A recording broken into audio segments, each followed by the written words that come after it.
Okay, are we ready to start? Yes. Om Yes. Sadashiva Samarambham Shankaracharya Madhyamam Asmadacharya Paryantam Vande Guru Paramparam. Okay, as I said in the morning, if Hastamalaka knew the truth, there is no need for him to have become a disciple. Okay. Of Shankara again. Even if he wanted to take sannyasa, etc., he could have done it himself. Yeah. But as I said, he became a disciple because of that last step where he wanted greater clarity, validation on it. That is, that Atma, Nitya Upalabdhi Surupoham Atma, that Atma that I am, is nothing but Brahman itself. That this Atma is free from time and space, the conditionings of time and space. That little clarification and validity he wanted. That is the only reason why he would have been a disciple. Otherwise, if the truth was really clear, what is the need for being a disciple? And if Shankara also felt that this man knows everything, Shankara would have told him, Naham Guru Natvam Sishya. I am not the Guru, you are not the disciple. You don't need, there is no necessity of that. Okay? Yeah. Therefore, as we saw in the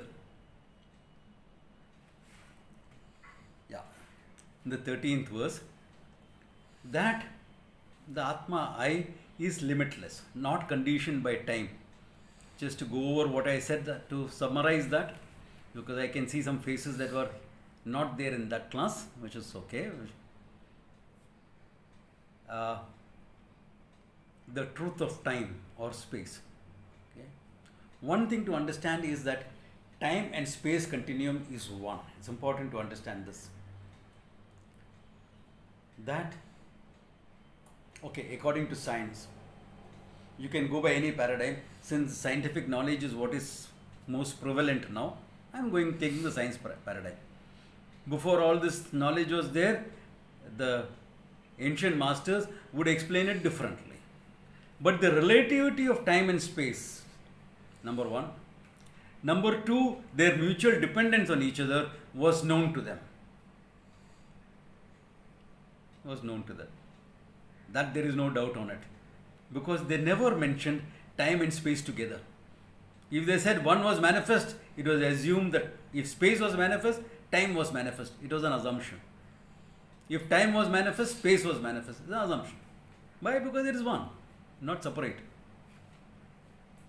Now, if any of you have read, in fact, I had suggested that some of my students read that, at least the first few pages of chapter 2. Beyond that is a bit difficult without a science background. The brief history of time, when he talks about the Big Bang, he says super dense matter, the basis for existence according to science. This is where they go a little bit assumption, or a lot of assumptions are there in on this part of it, and it is so super dense it explodes. With that explosion, the expansion of space and time from pure existence happens. I'm talking science now. I'm not talking Vedanta. Okay. Yeah. That's what they call it, the Big Bang theory. And I mean the scientific theory, not the serial. Okay. Yeah. Serial is fun. Okay. I like it. Yeah. So that the Big Bang, and when after a second from the Big Bang, there is space S1 T1 at time 1, space 1. Similarly, S2 T2, the expansion of time and space is simultaneous. Both are dependent on each other. In fact, they are both, time space continuum is one, according to science. So it is easier logically to dismiss time. As I said in the morning, time is nothing but an interval between two events. The gap between two events is called time.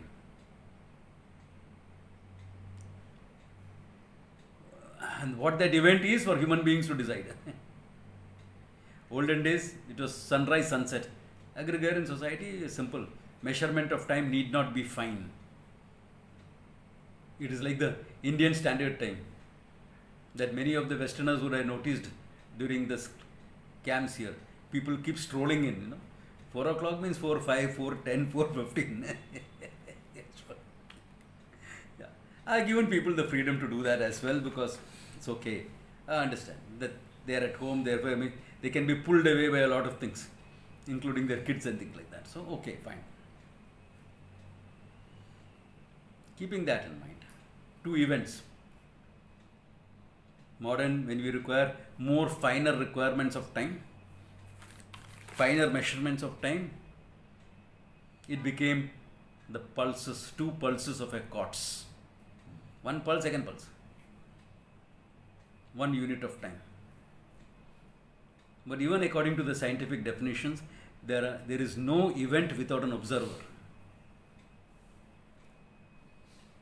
That's why that famous philosophical question, if a tree fell in the forest and nobody heard it, did the tree fall?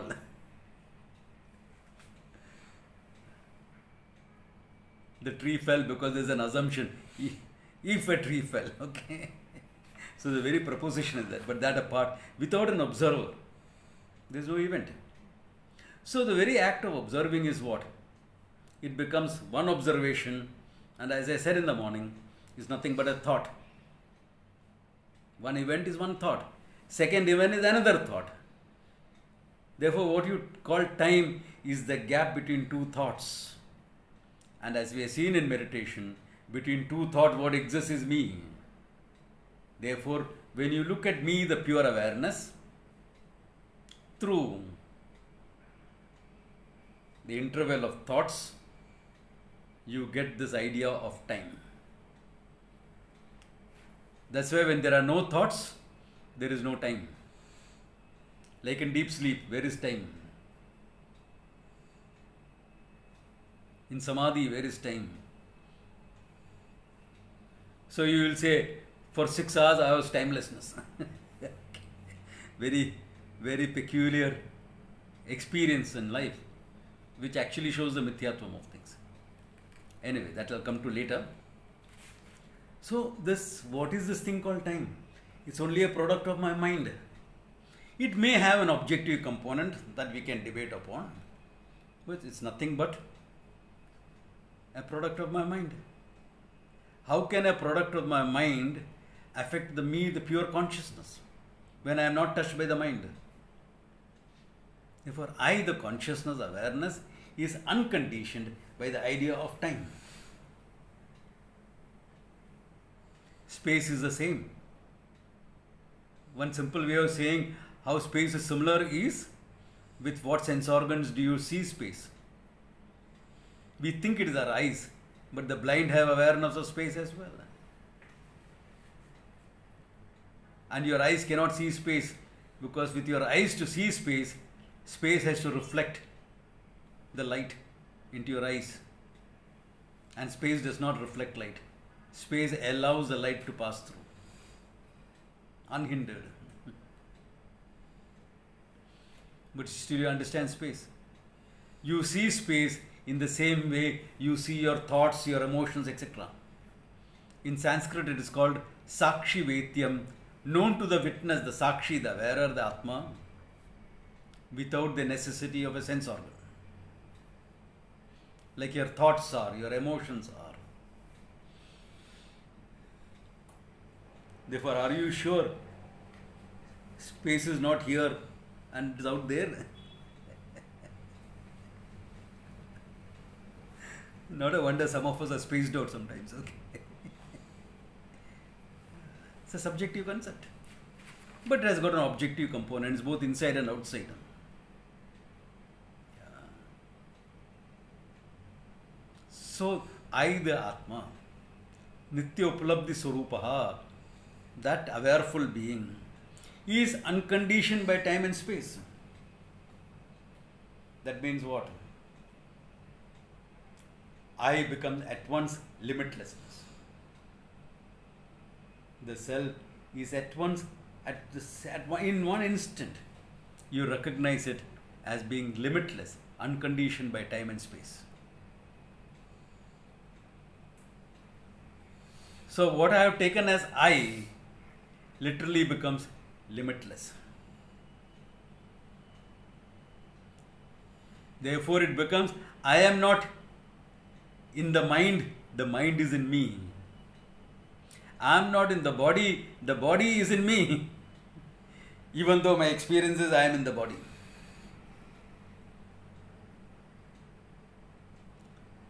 There is a difference between knowledge and experience.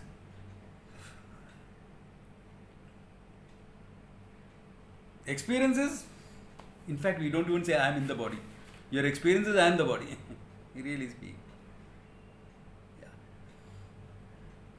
Then, because of all the philosophical books you have read, you will say I am in the body.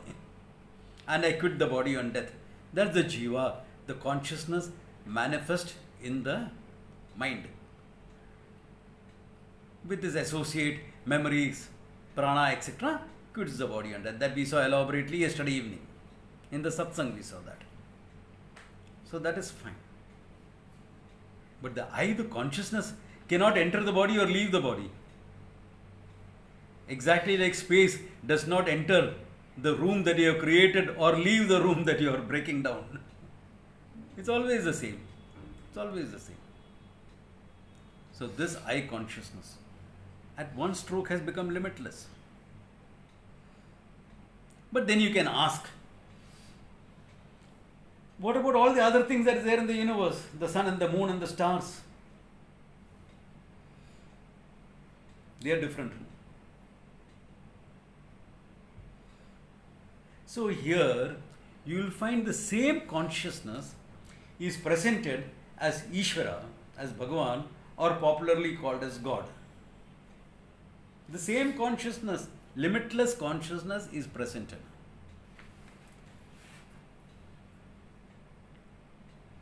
Tasmad atmanaha akasha sambhutaha. From this Atma that we have been discussing about, space was born, manifested. Akashad vayuhu, vayor agnihi, agnirapaha, adbhya prithvi. The 5-element model of creation, just a model. Akasha, air, fire, water, earth, manifested from Atma. But what must have made the Atma response? Was the Atma responsible? Because Atma doesn't have any action. Atma cannot do anything. Then how did all these things manifest, and their permutation and combination created the whole thing? To air, to air. Uttamadhikari, the best of the students of Vedanta, it doesn't matter. But it matters to many people. In fact, it does matter. That is why Ishvara becomes an important part of the teaching. Important part of the teaching. So, we bring in, the Upanishad brings in the idea of Maya Shakti. It presents Maya not as a separate entity, but as something that is inherent in this consciousness,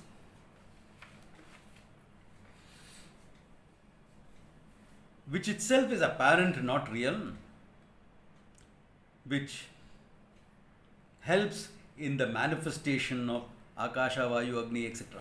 The whole universe.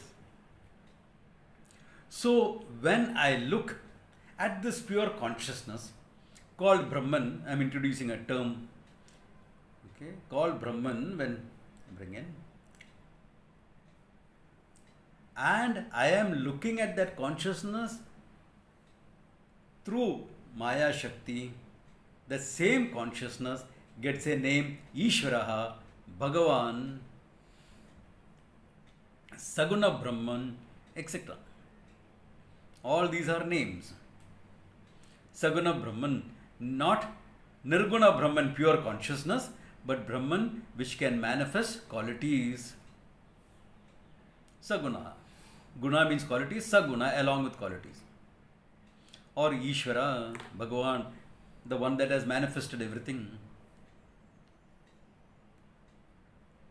So that means what? We don't subscribe, really speaking, to a theory of creation. We take the whole universe as a manifestation of Brahman. What is the difference? Huge difference. I am wearing a kurta, right? All of you can see that. Okay. This kurta, what is this kurta? I say, well, I am wearing kurta. I am just wearing a cloth here. In fact, youngsters know this very well. They'll say, I am going to go and buy some threads. Yeah, it's an expression. Where are you going shopping? What are you going to buy? Some threads. The first time I heard it, what threads? What is he up to? Oh, then it struck me. No, they're talking great philosophical truths. Yeah. So, now if that guy says this is cloth and someone else says this is kurta, both are right, isn't it? It's a kurta and it's a cloth. But if I remove all the stitches, there is no kurta left, but the cloth is still there.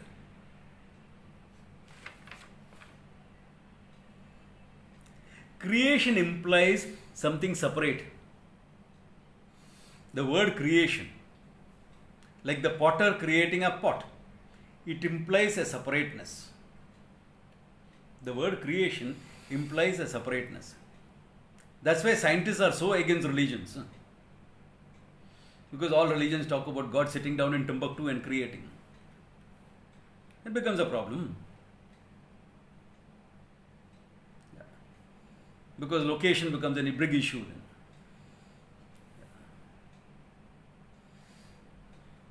And you will find each religion has the description of God and his abode in their cultural concepts. Many of them very patriarchal, very male dominated. Okay. Very male dominated. All of them will talk about food and drink in plenty.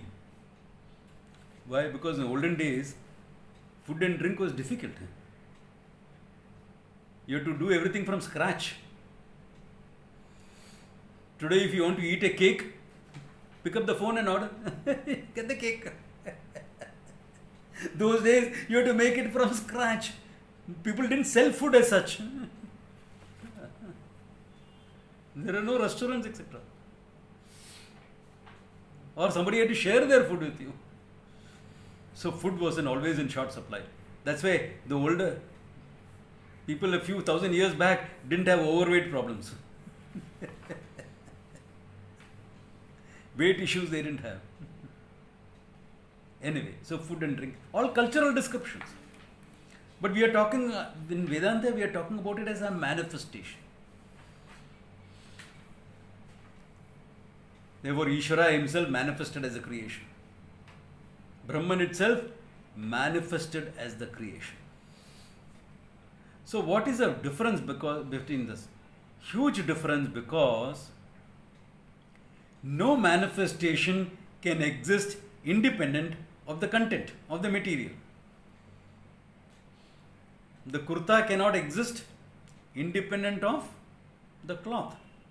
The table cannot exist independent of the wood. The chain cannot exist independent of the gold. The instruments cannot exist independent of the metal. All these are Upanishadic examples, okay. Instrument, there he talks about nail cutters. The nail cutter doesn't exist independent of iron.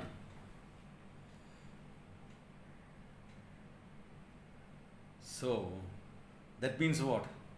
All that you talk about so many different things, creation, so much of solid things that make you feel finite. The sun and the moon and the stars, the ocean, all that make you feel finite. They don't exist independent of you, the consciousness. They exist independent of your body. They exist independent of your mind to an extent. They exist independent of your prana to an extent. They cannot exist independent of you, the consciousness.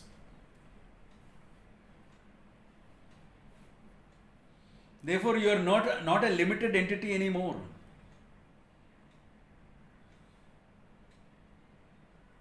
You start the study of Vedanta because you want to get over your sense of limitations, your finitude. In spite of all your success, you don't feel a fulfilled being. Because there's always a price tag, no, for the success. To gain something, you have to lose something. This is folk wisdom in many cultures. In India, in Hindi, especially Hindi movies, we'll say this. कुछ पाने के लिए कुछ खोना पड़ता है. To gain something, you have to give up something. That something can be in terms of work, effort, time, knowledge, whatever. Always a price tag. There's always a price tag. So no gain is complete because every gain involves a loss. Every gain involves a loss in it. So, whatever you gain, you still remain finite also. One thing, there is a loss. Plus each of the thing is finite. Each thing that you gain is finite. If I am a finite being and I keep adding finite things to myself, I still remain finite.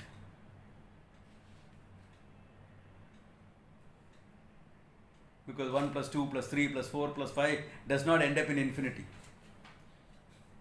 It's still a finite number. In mathematics, we say tending to infinity. Because they know, mathematicians know, it cannot be infinite, but it becomes a very large number.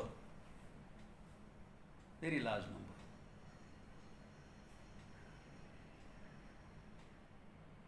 What we call as a practical infinity. What is a practical infinity? How many grains of sand are there on the beach? What will you say? Oh, infinite. No, not infinite. But it's an expression. It's a large, unimaginable number. Practical infinity. They're not really infinite. To be infinite, you should be unconditioned by time and space. Only then you can call yourself as infinite. Anything infinite is not conditioned by time and space. That infinity is a different picture altogether. And there can be only one, that is you. You, the consciousness. There cannot be two. There are two, each limits the other, plus time and space come into the picture. So you are this limitless consciousness, which Hastamalaka indicates in this verse. He only indicates it. Like space, I am like that, he says. Like how in the other verses, he was so crystal clear about Nitya Upalabdhi Swarupoham. I am the Atma which is self-evident, self-established, self-evident. He was so crystal clear. When it comes to this, he indicates this in the last two verses. And it is this knowledge up to Nitya Upalabdhi Swarupaha, up to the fact that I am aware of everything, anyone and everyone can come to this knowledge. By yourself. By your own logic and your own experiences. This is what the mystics and the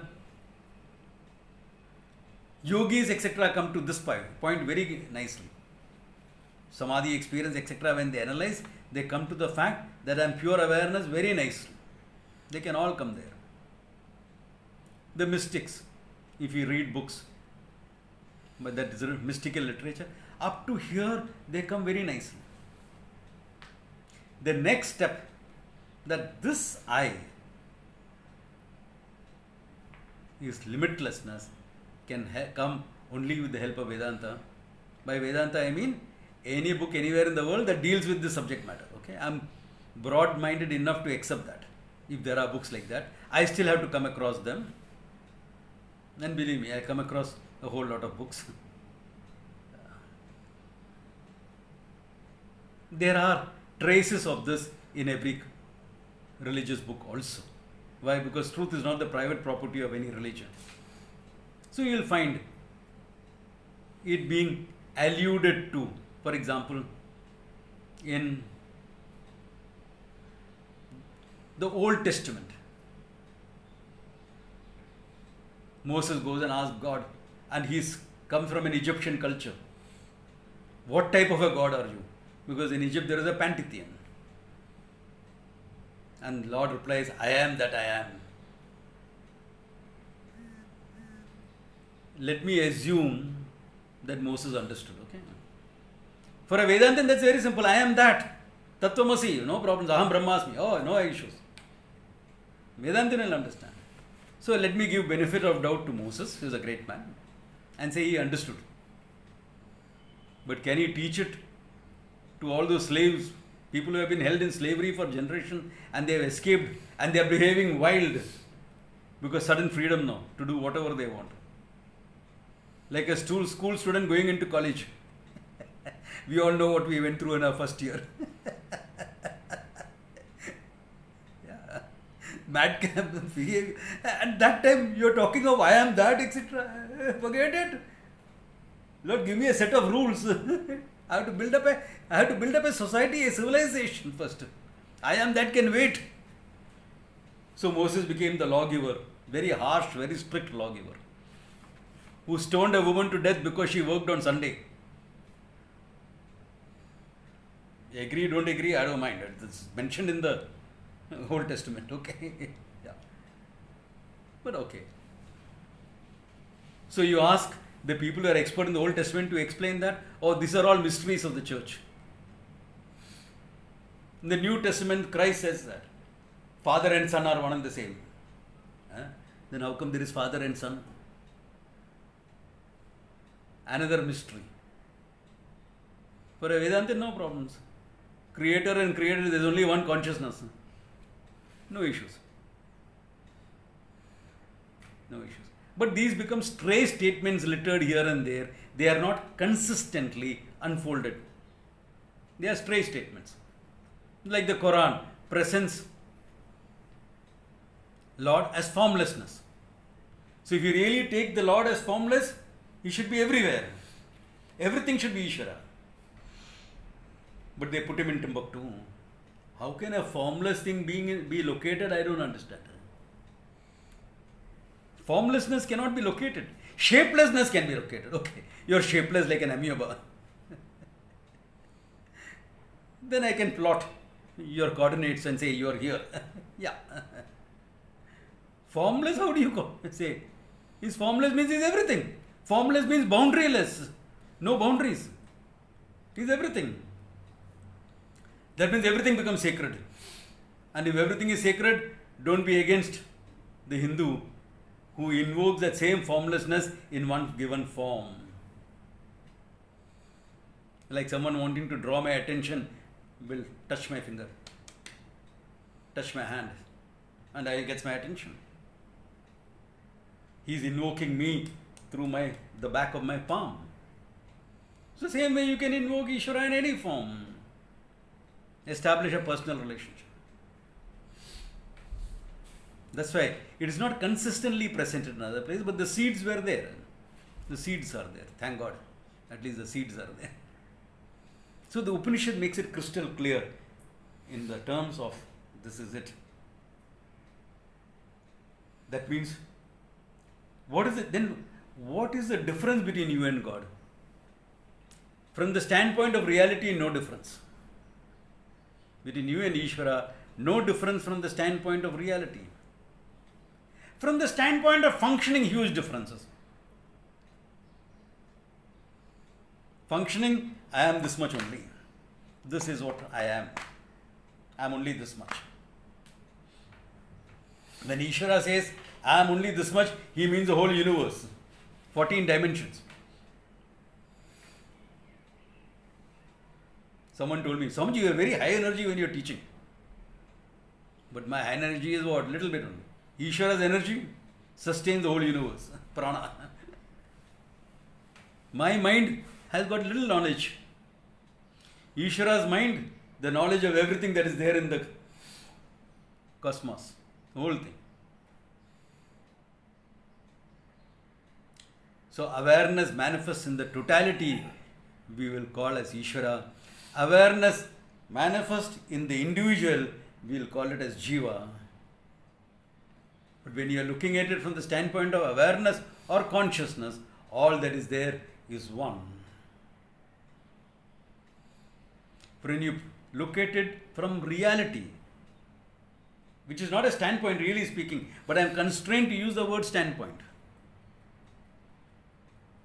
And you look at it from the reality, there is only one reality and a million manifestation. One water, a million waves, one ocean. Ocean is Ishvara, waves are all of us Jivas, but the truth is one water. No problems. Where is your limitation? I am facing death. What death? The wave is facing death. Should be liberating. No? It's one with water. Unless here you have a sense of identity, I am only this much. I am only this much. If the wave knew it was water, being crushed by the other waves, what is the crush? I am relating to myself. And here someone can ask me, and Swamiji, why did Ishvara create?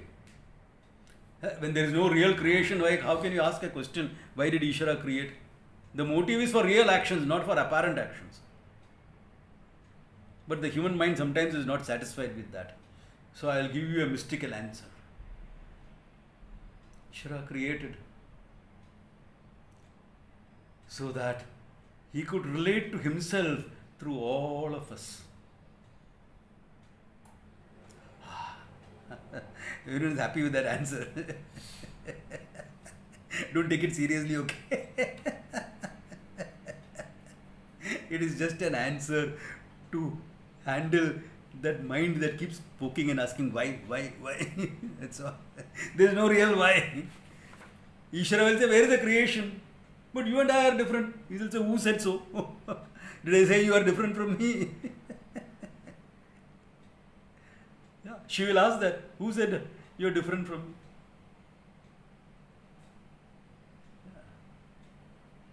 In fact, look at it from Ishvara's standpoint. Your body is included in his body or her body. No his and her once you come to totality, okay?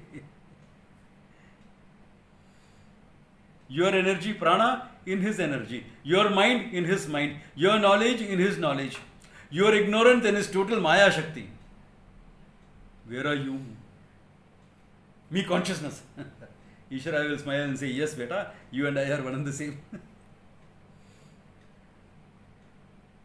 You and I are one and the same. Where is the difference? When this knowledge is validated by each one of us, okay, is validated by each one of us. Why? Because each one there is a mind. Otherwise, one person gets the knowledge, everyone should be free. That doesn't happen. Everyone doesn't feel free because every mind is different. So each mind has to validate that. Each mind has to gain that knowledge. Each mind has to validate that. And when that happens, when you validate that, that is called moksha, that is called liberation, that is called jnanam. That is called the fulfillment of bhakti. Yeah. You can even call it, that is the fulfillment of yoga. because there is one sutra that says yoga is swaswarupa avasthanam. Though there they mean just being rooted in yourself experientially. From the Vedanta standpoint, we can look at it and say it is yourself. Being in your own swarupa. To be rooted in your swarupa all the time. Therefore, what are you? Consciousness playing the role of a student. Consciousness playing the role of a teacher. Consciousness playing the role of a husband. Consciousness playing the role of a wife. Consciousness playing the role of a wife kicking out her husband. That's also fine. What's the problem? Consciousness playing the role of a person getting married. Consciousness is me, the mother. Consciousness is me, the child.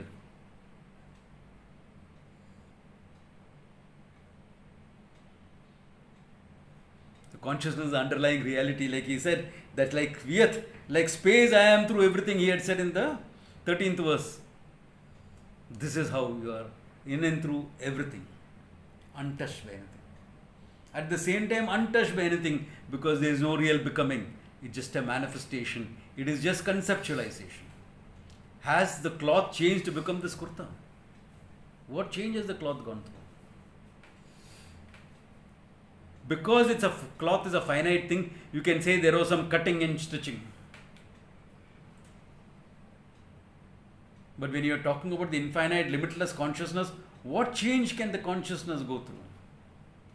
It looks different. Yes, it looks. That's all. It only looks different. It's just an appearance.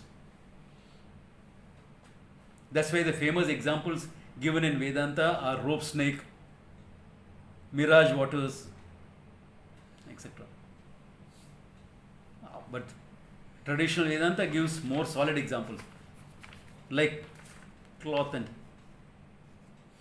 shirt or kurta, gold and ornaments, iron and nothing, because even they are functionally valid. If you look at the modern examples like rope snake, etc., the snake is not functionally valid except to frighten you.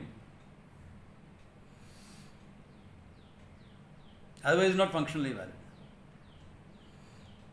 But the kurta is functionally valid. I'm not just wearing a cloth and coming. That you will see me sometimes when I am in my ashram in Rishikesh in summer. Very convenient. Just wrap two pieces of cloth, one below, one above. You're fine.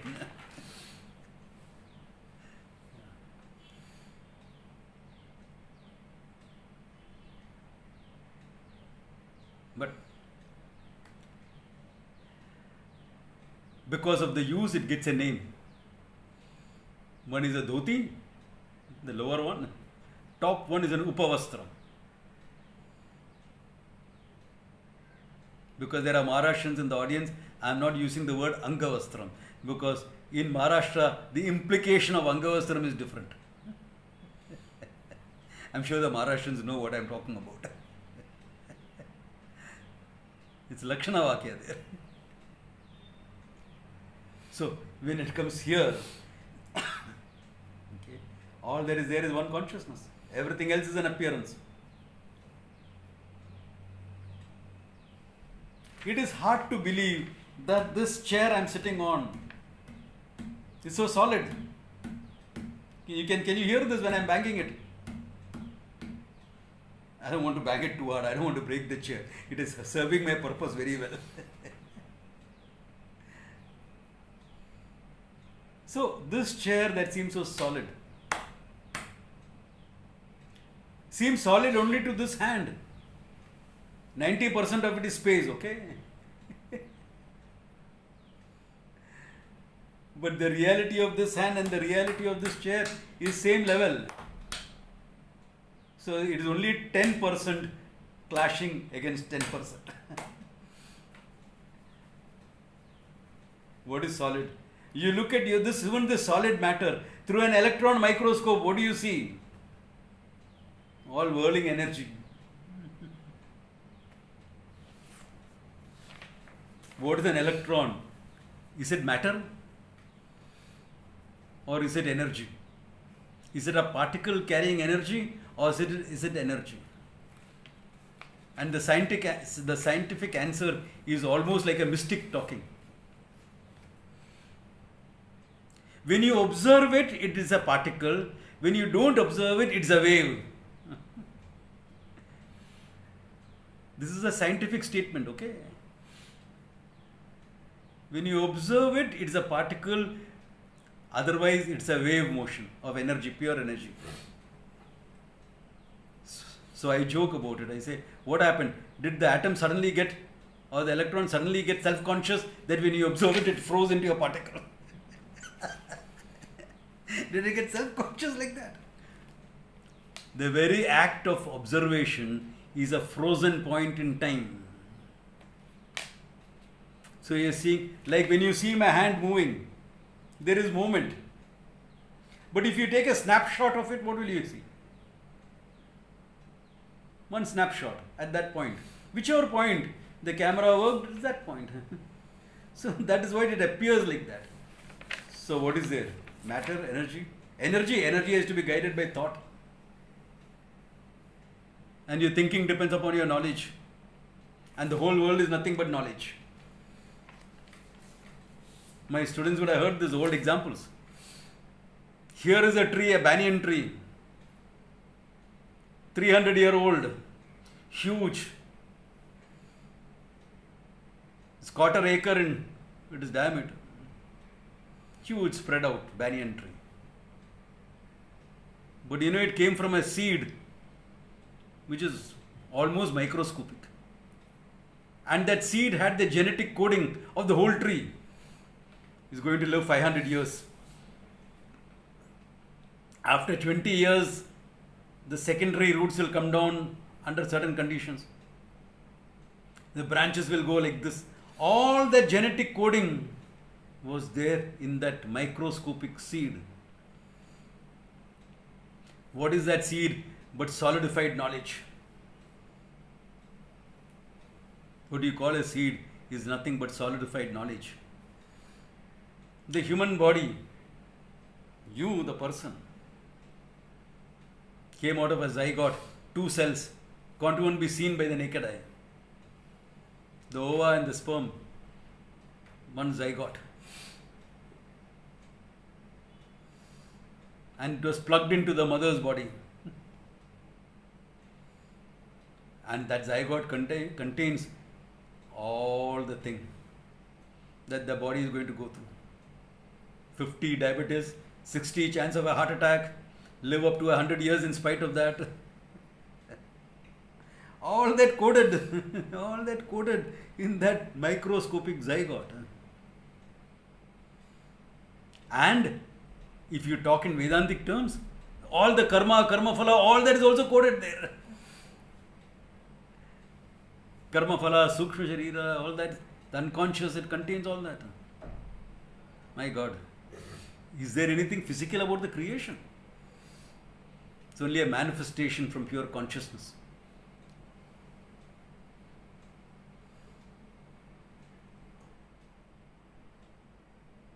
There is a sacredness about it then. It's all nothing but Ishwaras. And you see Ishwara's order at work all the time. Even in chaos, there is an order. All that at work is nothing but Ishwara. So, that is what this understanding that I am behind everything. I am that consciousness that is everything. At my functioning level, no way. Ishvara manifests the whole creation. I can only create some confusion. So if all of you are confused, I've done my job well, okay? I'm good at creating confusion. So, yeah.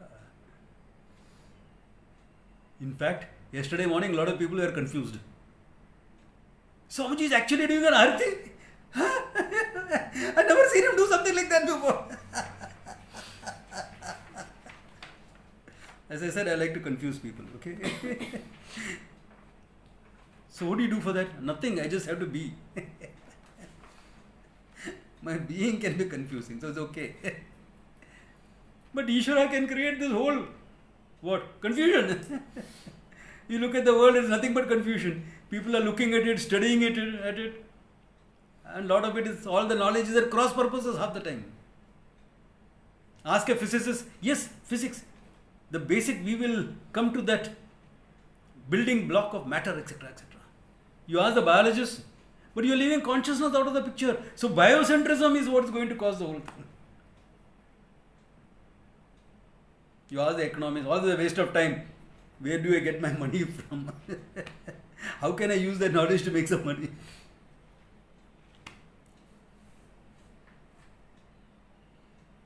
That's okay. All of them have to be fulfilled in their life. They can follow their professions and learn Vedanta if you really want to be fulfilled. Then for the sake of living your life, you will do a few things and be happy about it. You will happily go about doing everything. Why? Because you have to do something. You have to make a living, a comfortable life for yourself. What is comfortable? Don't ask me. Each person has to decide, okay?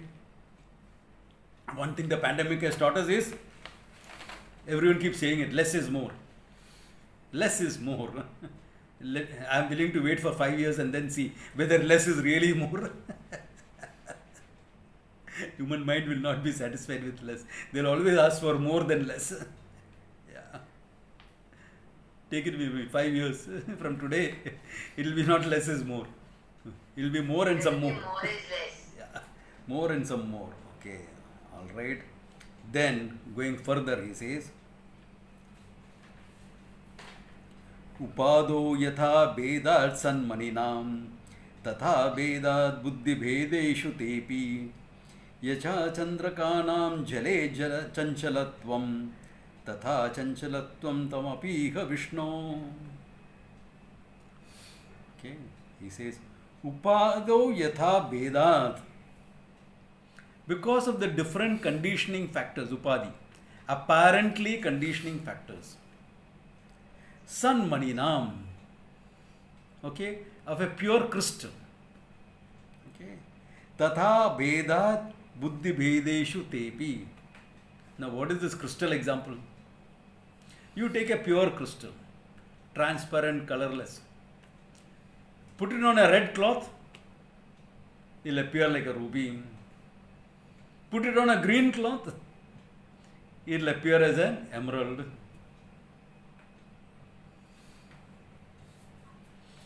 So, crystal is crystal, it will appear as various things. Similarly, he says, consciousness is one, but because of buddhi vedat, upadhi vedat, different thinking, different beings, different people, each with their own thinking, emotions, functioning. Because of that, he says, Yatha or he gives another example. Yacha chandrikanam jale janchalatvam. Like one moon reflected in many different pots of water. All of them shaking. Chanchala. Chanchala means to be shaking, vibrating. The moon appears to be vibrating out there. Okay. Similarly, he says, Tatha chanchalatvam tvapiha Vishnu. Hey Vishnu, similarly your chanchalatvam, he says. Your thing of creating the whole thing and all that thing is the same. It's only an appearance. Hey Vishnu. He addresses the consciousness as Vishnu. Good name. Vishnu is another name for Ishvara. Why? Vyapnoti sarvam. That which pervades everything is Vishnu. That is the Vedic meaning of the word Vishnu. If you look at the Puranic meaning, where Puranas were written as stories for worship, etc., they'll say, the one with long strides. He'll cover the whole universe, like that. Okay. So that was, for the sake of bhakti, it was made into story forms. But the original meaning is Vyapnoti sarvam, that which pervades everything. So similarly, it says, that all-pervading nature. Therefore, he indicates the finality of that knowledge also here, in the but only in the last 2 verses. Out of the 13 verses he wrote, okay, 11 verses go in pointing out Nitya Upalabdhi Swarupoham Atma. the one who understands that well is one of the best of the students. You are ready to take the next step to understand I am everything. I have noticed generally among students two problems for understanding everything. I am everything. Two problems. One is about Ishvara. You are too conditioned either by your idea of God that you have, your religious idea of God, or your secular dismissal of God. Your leftist or secular dismissal of God. Or just because you got fed up of all the God thing that you are stuffed in as a child. So when you became an adult, you rebelled against the whole thing. But that's not a big issue. The way we explain about God, it is easier to understand and accept. So, but emotional acceptance takes some little time. So one thing is understanding of God. And you need God to explain Vedanta, because otherwise how are you going to present the totality is from one consciousness, as a manifestation of one consciousness. Therefore, Ishvara becomes very necessary for explaining Vedanta. Because you need that singularity. To use a scientific term. The singularity, everything is from single source. You need that. That the Big Bang had to have consciousness in it. That consciousness cannot be an evolute of matter. This is how science looks at it. Consciousness is an evolute of matter. And we know anything that has to evolve has to already be there as a potential. So was it consciousness appearing as matter, or matter hiding the consciousness? What was it? Big Bang was not matter, it was super dense. Therefore it is no matter like how we knew. Therefore what is that? That it was super dense matter is an assumption in science. No proof yet. They are trying to find the proof. That's why we started about 70, 80 years ago by looking into the reality of matter, by examining the atom, by splitting the atom, etc. Which led to its military applications. Science will always have that. Any knowledge can be weaponized. And that's fine. That's how society grows. I'm okay with that. I'm not okay with the suffering of the people of the nuclear blast, but I'm okay with the fact that it can be weaponized. We are still searching now for the fundamental particle. That time there was only 3 when you split the atom. Proton, neutron, electron. That's it. Now there are about 132 at the last count. May have become 1 or 2 more by now. Because I've been saying 132 for the last couple of years. It's still going. Why? Because anything with a form can be resolved into further form, further form, further form. Look at this. What am I holding in my hand? A book.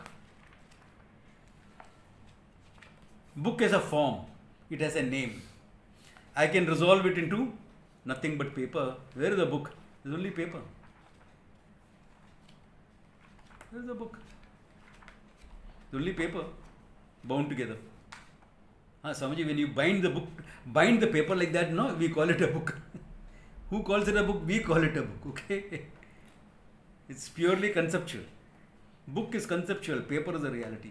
Paper, this is not paper, Baba. This is wood pulp.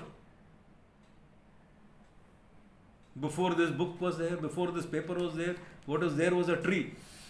We chopped it up, created wood pulp to make this book. That's true. So the paper is resolved into wood pulp, its cause.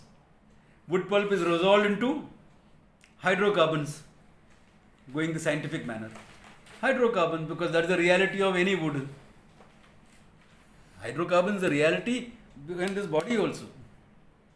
So hydrocarbons, is that the reality?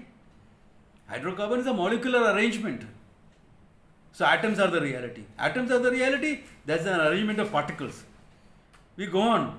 So what is the final particle? Swamiji, nothingness. Nothing? Say nothing, I'll give you a whack with this book.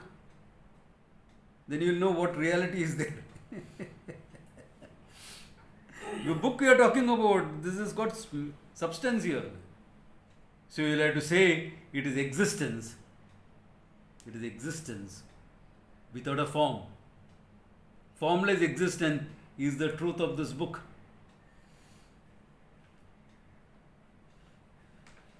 And what are you? Limitless existence awareness. Is the formless existence the truth of the book different from you, formless awareness? Can't be. Because if existence and awareness was different, you will become non-existent. You can't say let it be. Why? I am there very much. Who are you calling me a non-existent? I am there very much here. Like how are you calling non-existence here? This is very much here. So what is there? One existence awareness. And what is this whole universe that you see? Names and forms. Because of names and forms, etc., you get two names. You will call yourself Satyam, the absolute existence. And you will call all these, this book, this kurta, all of them, you will call it as apparent existence. Functional but apparent, not real, just name and form. And that apparent existence is given a name in Sanskrit called Mithya. Mithya means a dependent reality. A reality that exists depending upon something else. Therefore, the whole world becomes something which is Mithya, apparent. And what are you? Satyam. What is your body? Mithya. What are your emotions? However problematic they are? Mithya. Your knowledge? Mithya. Your idea of yourself? Mithya. And what are you? Satyam. Don't say Mithya there, okay? Your concepts about yourself are Mithya. They are apparent, they are functional. They are not real. They are roles that you play. And what are you? Satyam. Satyam Jnanam Anantam, in the words of the Upanishad. Satyam meaning that pure existence, absolute existence. Jnanam meaning absolute awareness, consciousness. Anantam, very often translated as Anandam also.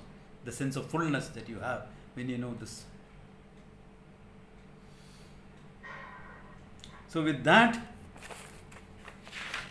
okay, with a very beautifully done, he brings in Vishnu there to acknowledge Ishvara. Okay. Tatha chanchalatvam tatapiha Vishnoho. He doesn't say Nityopalabdhi Sarupoho Matma here. That refrain which he has been using for the previous 12 verses, he does not use it here. That style of writing is important to understand what are the nuances behind it. He says Vishnu, with my salutations to Vishnu. Okay. Indicating to Shankara, Ishvara Jnanam is there.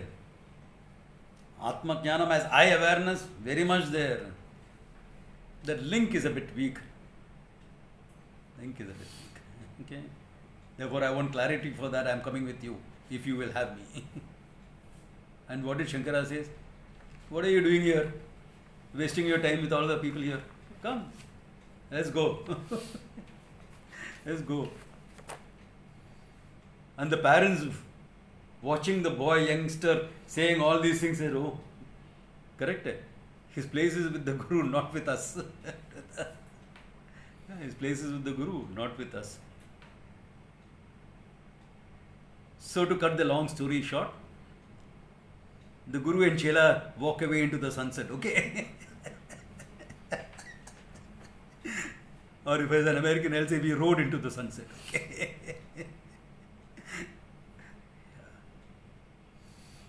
Any questions or clarifications? I've spoken a lot. We have covered a huge ground in these last two verses, in these last 2 days actually, we covered a huge ground. So, Ishvara Jnanam, I had said, was the one that is a problem for people. Or, similarly, Atma Jnanam as I awareness, Swatasiddha Atma, is also not very clear to people. They get too caught up in the roles in their identities. And some identities are difficult to drop. I accept that.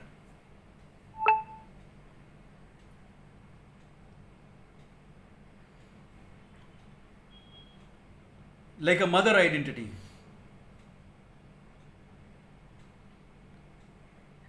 Like mother identity, very difficult to drop. Yeah. How do you drop mother identity?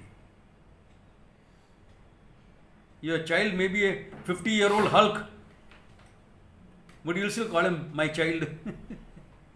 Out of love, actually, I understand all that, love, affection, all that I understand. But that mama role gets stuck in your mind. Difficult. So many other roles are there which difficult to drop. I'm not saying you should drop it in literal sense. Tell your children, okay, your 10-year-old kid, I'm not your mother anymore, okay? No, you don't have to do that. But drop it here. Mother you are with respect to that role. You don't have to be mother to mother everyone. Especially not your husband. Don't mother him, please. There's nothing that will kill romance faster than that.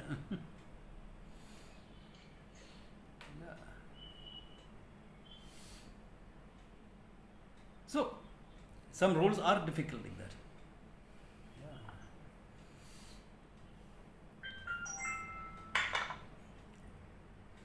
So, if there are any questions, shoot. Yeah. Can I ask Swami? Once again, Melissa was raising her hand. She had a question. Shoot, Melissa. So I find that the identifications with the roles are easier to drop. But where I really struggle is kind of continuing from my question yesterday. When the strong emotions come up, it's like I get completely swept away and everything that I've learned is just gone. Yeah. And I'm just that emotion completely. When the mind is full of certain emotional issues, it is difficult to drop that. So, that's why you need two aspects to this. One level of understanding Vedanta is preparing your mind, what we call as samadama in Vedanta. So, if there are issues in the mind, it has to be dealt with psychologically. Psychologically meaning emotionally. Emotional issues have to be dealt with. That's why I talked elaborately in yesterday evening about the grief recovery, etc. So, anything, any emotional issue has to be dealt with. It can be, alright, an emotional issue need not always be in terms of grief or something like that. It can just come up as a desire that I want to be loved and I want to love somebody. That's also okay. You feel the need, you have a lot of love in your heart, you want to express it out. Find somebody, express it out. No issues. What's the problem? What's the problem? Do that. Yeah, so it's just that the emotions are there and they will be there. Yeah. And it's okay.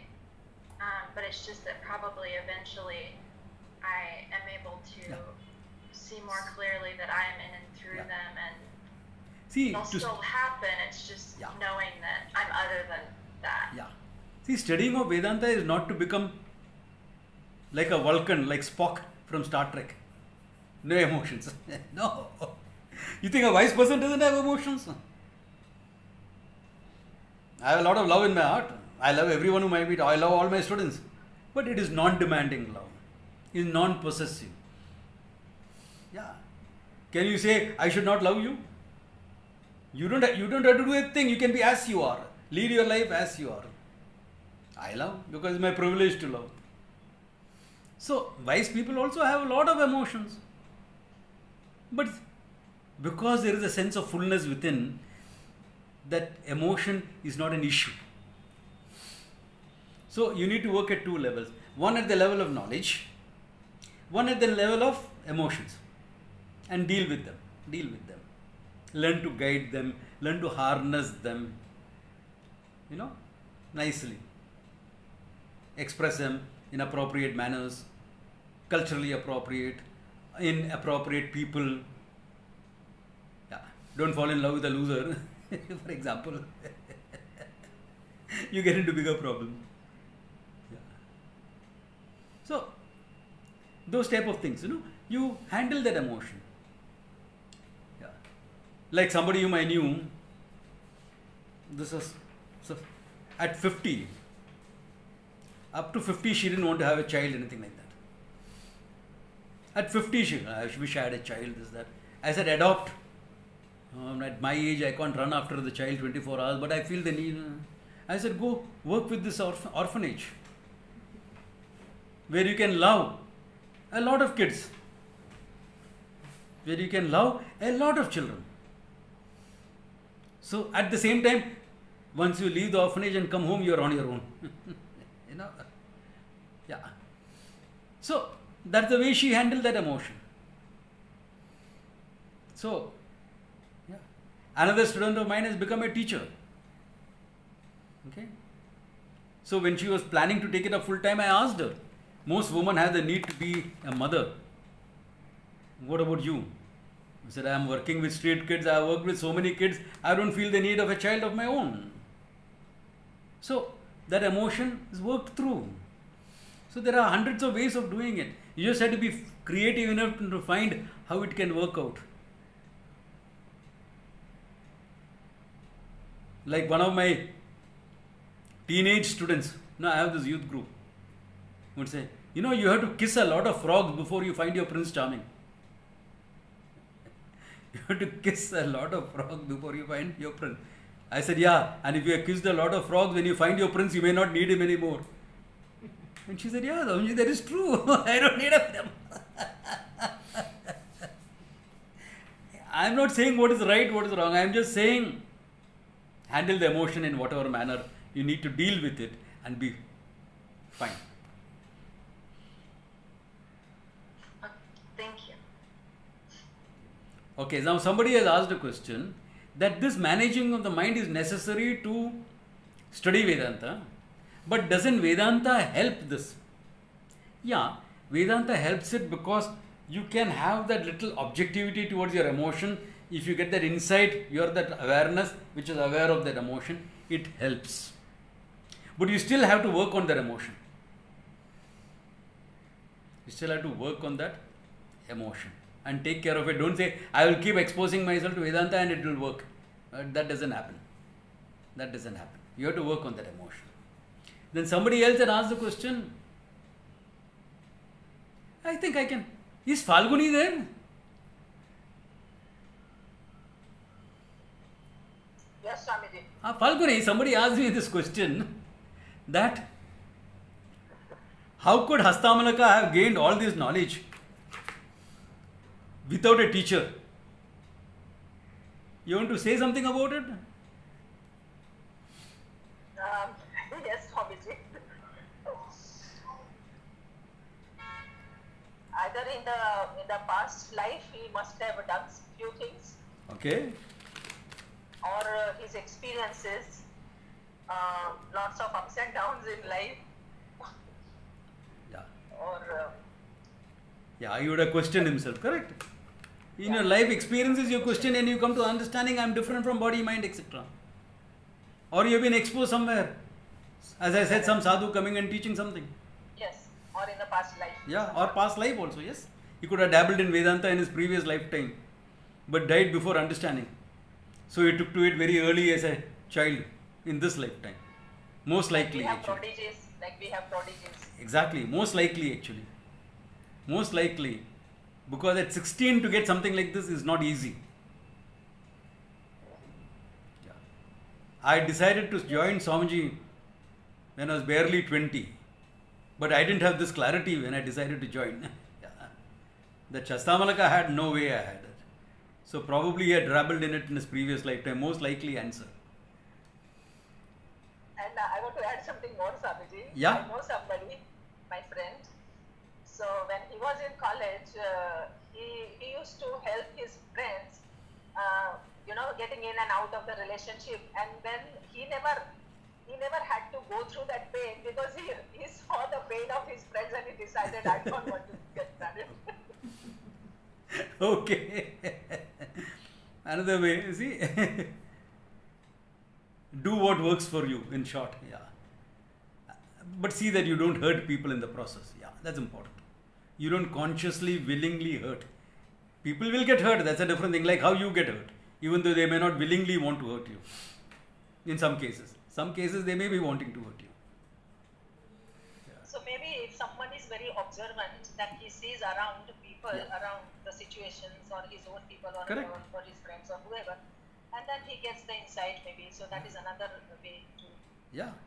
In fact, a lot of things in life we learn by observation, not necessarily by experiencing it ourselves.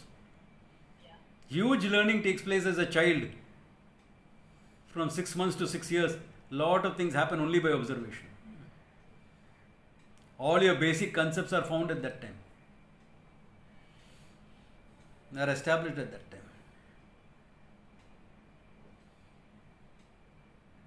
Okay, somebody says, I have this issue of worrying for other people.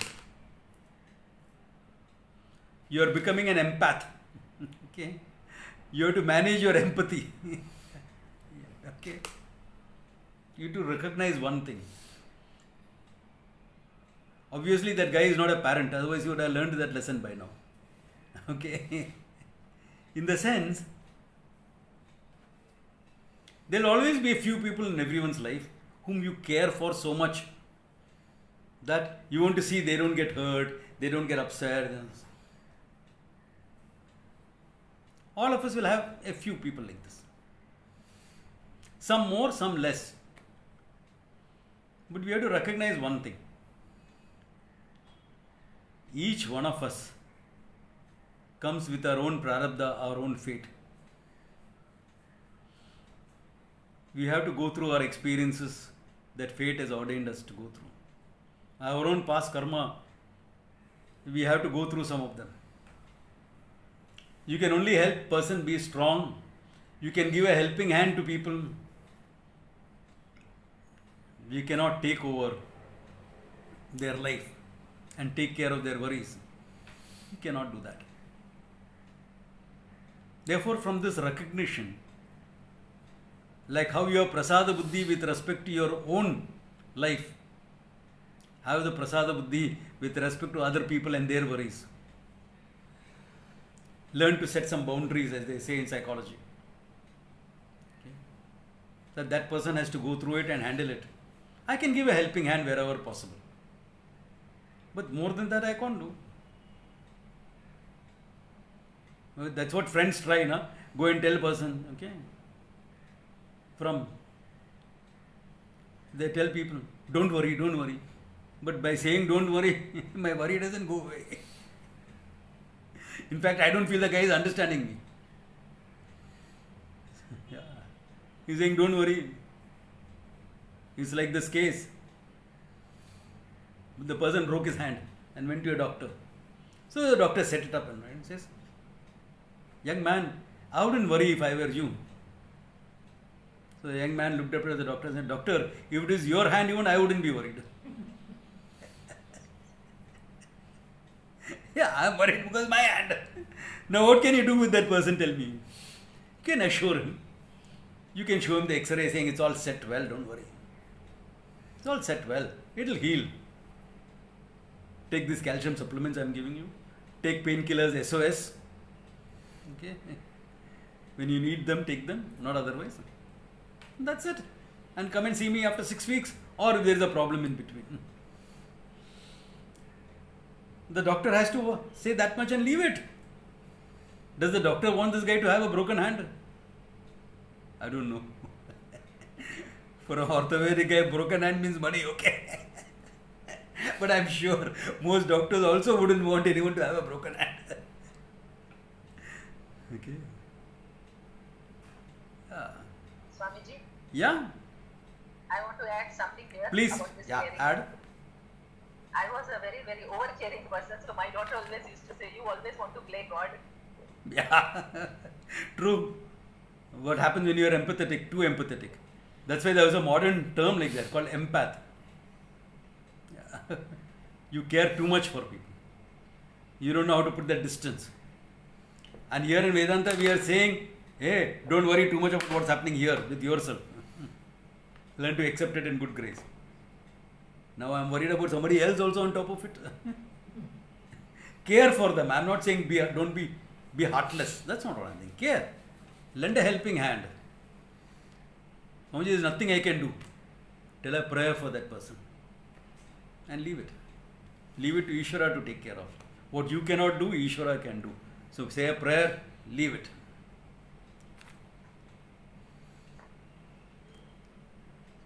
Okay, some questions appeared, but since I was answering the questions, I have not paid attention to what has happened. Any other question that is there? Yes, Swamiji, I have written one. What is that? In the morning you said the gap between two thoughts is 1 unit of time. And then you mentioned it is subjective. Could you please just expand a bit on that? Are your thoughts subjective or objective? Subjective, no? Because it's inside you, no? Yeah. Now you will call it objective only if it is in harmony with what's happening outside. Correct? Yeah. So what happened outside is the event. Your observation is inside your mind or outside your mind? Inside the mind. Therefore, the observation is nothing but a thought. Okay. And the gap between two thoughts is what we call time. Yes. So can you see the subjective component there? Objectively, two events have happened. But the observation was inside. Yes. The two thoughts. Yeah. Therefore, time is subjective in that sense. In that sense. So it will vary for different people. It will vary. Okay. Classical example, when Indians say they will come at 5 o'clock. Yeah. And time is different for different people at different points of earth also, no? Is it the same? Yes. No, it's different. Yeah. Ask Melissa. Melissa, what is the time there now? 6:50 a.m. So, 6:50 a.m. it is. We are 5:20 p.m. Yeah. 5:22 p.m. Yeah, p.m. and there is 6:50. So, it's different for different people. There is nothing like universal time. Yes. Yeah. So, Night and day, there's nothing. There is some objective component to it, because of which we had that idea. That's all. Swamiji, our own time when you are awake, dreaming and asleep are by themselves different. Then you will become like a Zen master. You will sleep when you are tired, eat when you are hungry, not at other times. If you are living like that, you are living perfectly in harmony with natural time. But we are not like that. We are driven by the clock. But Swamiji, in deep sleep, when my mind is, say, resolved or it doesn't have the concept of time, Correct. my body still continues to age. Right? So how is... Correct. I'm just trying to understand So I am not how saying that there is no works. objective component for time.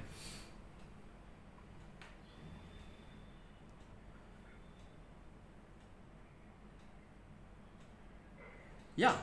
So to say that there is an objective component for time, but it is different for different people. That's why people age differently, isn't it?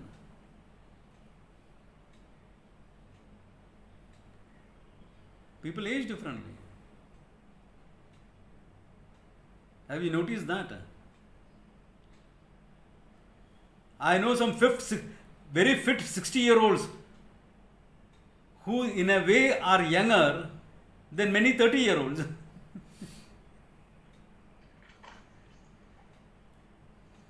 Yeah. And I know many 30-year-olds, if you look at their internal organs, they are old. Too much of smoking, too much of drinking.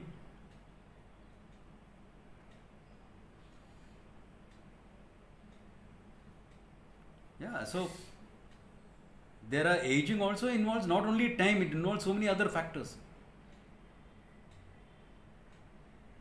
If you hibernate or sit in samadhi, you don't age. You sit in samadhi for a long time, that time you don't age. Why? Because there is no metabolic process in your body, or very minimal, only survival processes are there. So is it time affecting or something else affecting? You will never know for sure. That's why we call it a Mithya world. Because it's never 100% deterministic to say this is it like this. We can never say that.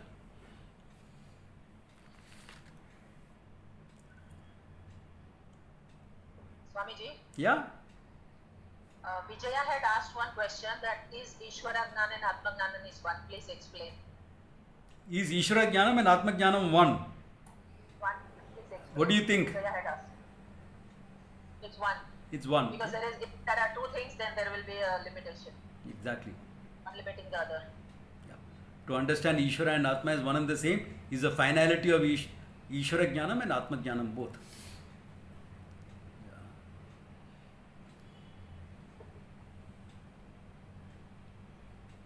And Swamiji, after that, one question by Bhaskara. Swamiji, once in class you had mentioned that you are not the seeker, you are the sought. Could you please explain this? What do you think, Falguni? It's same. Okay, because my The statement. Vyavhara level. Yeah. The Okay. Vyavhara level and the Paramahanthik level. See, you start by saying you are the seeker. You are seeking the truth. You are seeking for a guru. You are guru hunting. Literally, you are guru hunting to find out who can be a good teacher for you. And you have some ideas in your mind of what a guru should be like. One person told me, Swamiji, I came to your class because with your beard and all, na, you look like a guru.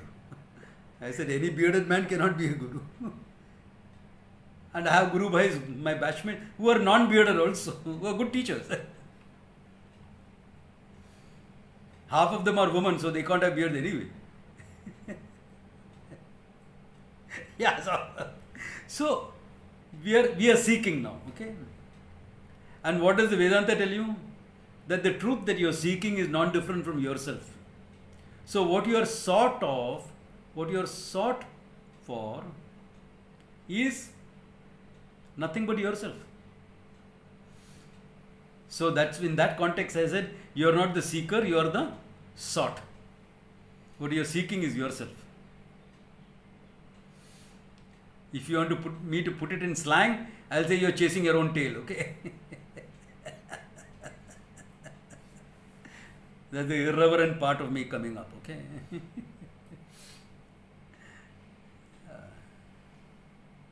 So somebody had said your experience of time is subjective. Yeah. That's why I said time has got a subjective and an objective component for it. Anyway, it manifested with the Big Bang. That itself makes it Nitya. So it's okay if there is a subjective component or objective component, or we are experiencing it subjectively, but time is objective. Various standpoints of how you want to deal with it. Yeah.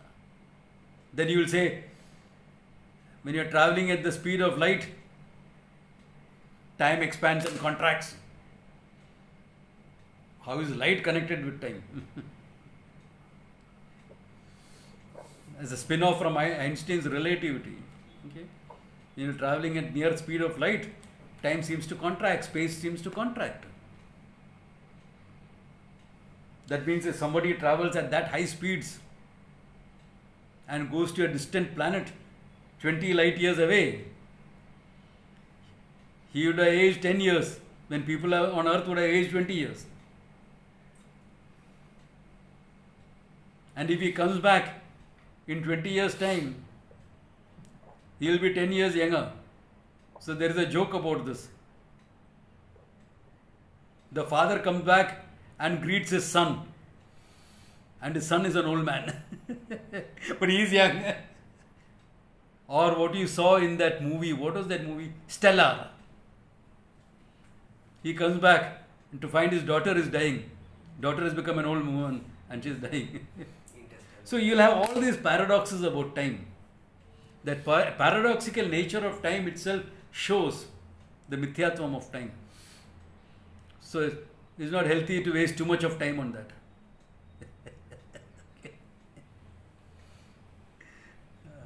Swamiji, Yeah. Sukant Malhotra wrote that time may be objective, and in the bracket I do not know for sure, but experience of time is subjective. If one is sitting all alone with eyes closed and no reference to time, for that person time does not exist. Correct. But it does, as Swamiji explained through some examples. True. That's exactly what I was saying. Yeah. That's what I was saying in the whole thing. Yeah.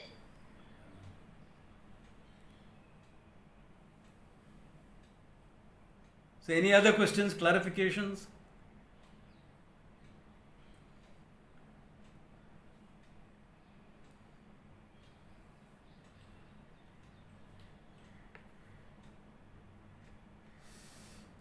Sakshi is the closest you can come to knowing what you can come to the self. But you are still conditioned by the mind. Correct? Even if you are not conditioned by the mind, Sakshi is something that you can come by your own thinking. The Nitya Upalabdhi Swarupoham Atma is another word for Sakshi. That much you can come by a process of negation, by a process of seer-seen philosophies, by meditative practices, whether those meditative practices belong to the field of yoga, dance or martial arts. That much you can come. I am the witnesser of everything. Yes, that's the maximum you can come. Even certain modern mystical writers, like for example, Eckhart Tolle, if you read his book, The Power of Silence or something like that it is called. Yeah? Eckhart Tolle, up to Sakshi he has come very well.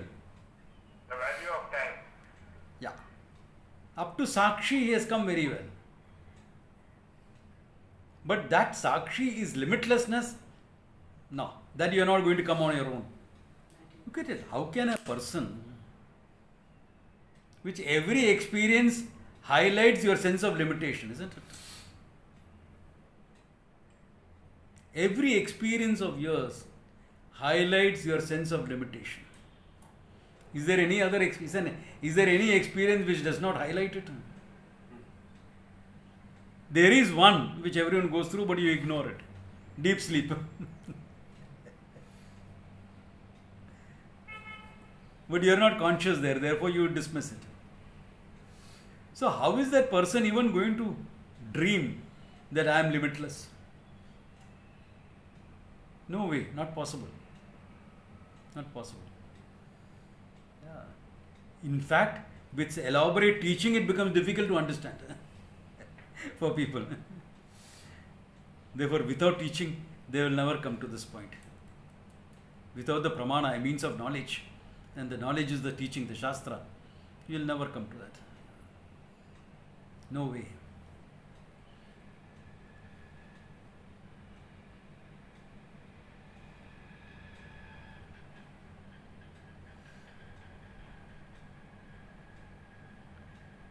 Swami, I missed a bit about how awareness is identical to existence. Yeah, it is true. There is a difference between existence and sentient and non-sentient things. This bottle is non-sentient, right? But it exists. I also exist, but I am sentient, I am conscious. If I introduce a mind here, what will happen? This bottle will start behaving very differently. Don't keep me up and drag me down all the time. What is this? I get embarrassed being in public, So don't hold me up as an example all the time. I am meant to be a water bottle, not an example in your hand. Now this bottle can talk back to me like that. Then I'll have to strike a deal with it, okay? Please, I'm going to use you for next. I know your function of water bottle, you have been doing very well. They have not been using you as often as I should. Sorry for leaving you alone. All this I have to say. Strike a deal with this guy to be here and to be used as an example. Because there is no mind. Once the mind is there, the insentient object manifests consciousness. When the mind is gone from this sentient body drops down dead, insentient. So the difference between sentient and insentient is only the fact whether there is a mind there or not. The mind can help manifest the consciousness that is there. So in this, the consciousness exists as a potential. Existence is manifest. In me, both existence and consciousness is manifest. When you know the self, existence, consciousness and limitless, all of them are there. Manifest. So the difference is only in the nature of your mind or absence of the mind here.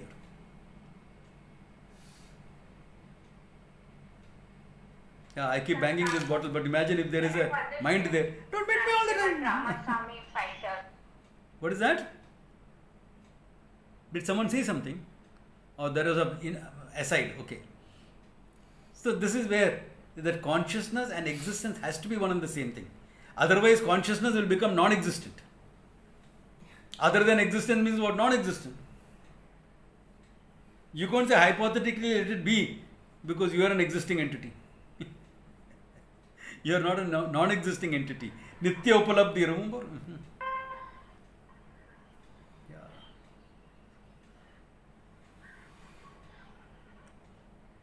So if there are no questions, can we call it a day or there are questions? Okay. Can you please recite the whole Hastamalaka stotram, please? It will be nice to have to listen to. Sorry, I am not good at chanting. Those who want to listen, please request Sonali. Okay, chanting and me don't go together. If I start singing the whole thing, all my four-legged friends will come running here. And this building will have a problem. Okay. Yeah. But you can, I will see whether Sonali is willing to do that and we can put it up on the YouTube or something so that people can download it from there. Yeah. Sonali, there is a request. What do you think about it? Yes, Swamiji, I'll do it. I'll record it and then you can put it up on YouTube. Okay. Along with your- She'll record. She's agreed to record and put it on the YouTube. Thanks, Sonali. So, Welcome, Swamiji. Anju gets that also. Okay. Yeah. Anju, where are you from? I don't know whether I met you before. Have I?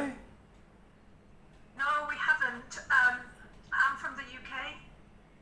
Okay. How did you hear about this camp? Through Swami Brahmavidananda ji. I just followed her. Oh, you on- attend her classes. Okay. Okay. Yeah, I just followed her on Facebook, and I've learned a little bit from Yeah. Swami Brahmavidananda ji, who's also a disciple of Swami Dayananda. Yeah. What do you see? You, Melissa, and all are students there. Yes, and you all seem keen. Yeah. Yeah. You can make that out. Both of you are very keen. Yeah. So good. So you will have Sonali's chanting about it, not mine. You wouldn't really want my chanting. Okay. That's one of my many limitations. Okay. Not one, many limitations. This is one of them. Okay. I've been getting away with it because people are thinking this is a distortion created by the net. No, it's me. Okay, I can't chant for nuts. When I was very young, I injured my vocal cords, bugling. So after that, for years, my voice was not the same. I couldn't chant or sing. Now I can. Now it will move. But now I don't have the motivation to pick up chanting or singing or, you know. Hey, come on, forget it. Been there, done that, enough. Enough of all that. Yeah. Because I was a very peculiar youngster. When I was young in school and thing, just before I injured my vocal cords, elocution was one subject where I would score a lot. I was highly interested in elocution. On the other side was martial arts. You can imagine the paradox there. Elocution and martial arts. They don't normally mix. So that's why the Lord decided, okay, no elocution for you. Injured your vocal cords and couldn't sing. Okay. That's why it's better that Sonali sings. Okay. Yeah. So let us call it a day then. There is one small function left. Take 5 minutes. Okay. So I think Sunita, Sonali and all have decided something. So we'll have that small function. I'm still visible to all of you, isn't it? I have not become out of focus. Yeah. No, Swamiji, you are very much visible. Okay. Swamiji. Okay. Om Shri Gurubhyo Namaha. Akhandamandalakaram Vyaptam Yena Characharam Tattadam Darshitam Yena Tasmai Shri Gurave Namaha. Ajnanatimirandhasya Jnananjanashalakaya Chakshurunmilitam Yena Tasmai Shri Gurave Namaha. Gurur Brahma Gurur Vishnu Gurur Devo Maheshwarah Gurureva Param Brahma Tasmai Shri Gurave Namaha. Dhavaram Jangamam Vyaptam Yatkinchit Characharam Tatpadam Darshitam Yena Tasmai Shri Gurave Namaha. Chinmayam Vyapi Yatsarvam Trailokyam Sacharacharam Tatpadam Darshitam Yena Tasmai Shri Gurave Namaha. Sarvashruti Shiroratna Virajita Padambujah Vedantambuja Suryo Yaha Tasmai Shri Gurave Namaha. Chaitanya Shashvata Shantaha Vyomadito Niranjanaha Bindunadakalatidaha Tasmai Shri Gurave Namaha. Jnana Shakti Samarudhaha Tattvamala Vibhushitaha Mukti Mukti Pradatocha Tasmai Shri Gurave Namaha. Aneka Janma Samprapta Karma Bandha Vidahini Atma Jnana Pradanena Tasmai Shri Gurave Namaha. Shoshanam Bhavasindhoscha Jnapanam Sarasampadaha Guro Manodakam Samyak Tasmai Shri Gurave Namaha. Na guroradhikam tattvam na guroradhikam tapaha tattvajnanat param nasti Tasmai Shri Gurave Namaha.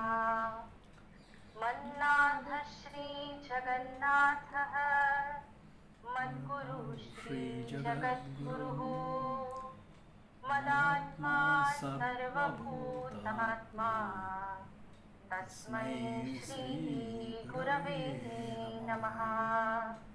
Gururadiranaadishya Guru Paramadaivatam Guru Parataram Nasti Tasmai Shri Gurave Namaha.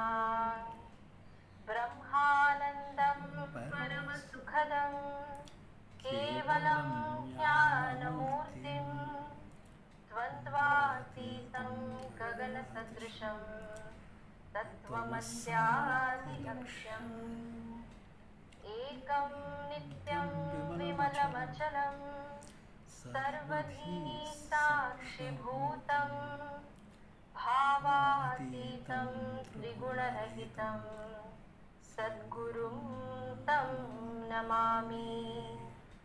Tvameva Mata Shapita Tvameva Tvameva Bandhuscha Sakha Tvameva Tvameva Vidya Dravinam Tvameva Tvameva Sarvam Mama Deva Deva Tvameva Sarvam Mama Deva Deva. Om Okay, so we had a nice ending to a nice section. Okay.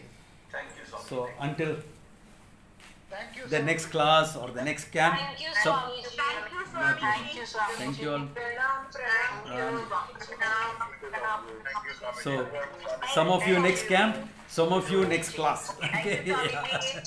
Swamiji. Okay.